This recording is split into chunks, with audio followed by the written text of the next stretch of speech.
दोस्तों मैंगलोर रिफाइनरी ने अपने Q4 के नंबर को डिस्क्लोज कर दिया है, तो आइए समझते हैं कैसा रहा है इस बार का रिजल्ट। सबसे पहले हम देखते हैं कंपनी की टोटल इनकम यहाँ पे आपको देखने को मिलेगी, जिसमें रेवेन्यू फ्रॉम ऑपरेशन और अदर इनकम दोनों इंक्लूड हैं। लास्ट ईयर Q4 की बात करते हैं तो कंपनी का कुल रेवेन्यू था 29,219 करोड़ का। पिछले क्वार्टर की बात करते हैं तो कंपनी का रेवेन्यू था 25,634 करोड़ का, और करंट क्वार्टर की बात करते हैं Q4 2025 की, तो कंपनी का रेवेन्यू था 27,639 करोड़ का। कंपेयर करते हैं क्वार्टर ऑन क्वार्टर बेसिस पे, तो यहाँ पे आपको करीबन 8% की ग्रोथ देखने को मिलती है। और वहीं पे अगर हम इसको कंपेयर करते हैं ईयर ऑन ईयर बेसिस पे, तो आपको यहाँ पे करीबन 5.5% का डाउनफॉल देखने को मिलता है।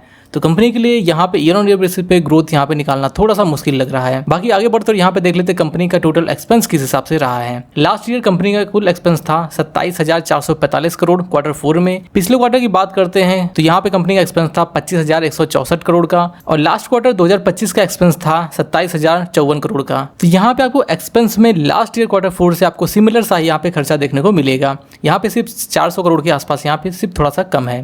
बाकी आगे बढ़ते और यहाँ पे देख लेते कंपनी का टोटल प्रॉफिट और लॉस कितना रहा है सारे खर्चे और टैक्स को देने के बाद। लास्ट ईयर कंपनी का जो टोटल प्रॉफिट था वो था 1138 करोड़ का।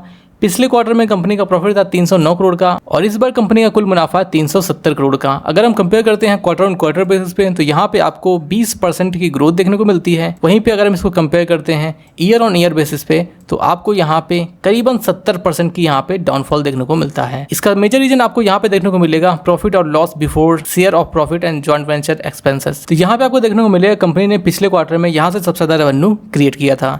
आगे बढ़ते और यहाँ पे देख लेते कंपनी की ईपीएस में क्या फर्क देखने को मिलता है। तो लास्ट ईयर Q4 में कंपनी का ईपीएस था 6.5 रुपये का।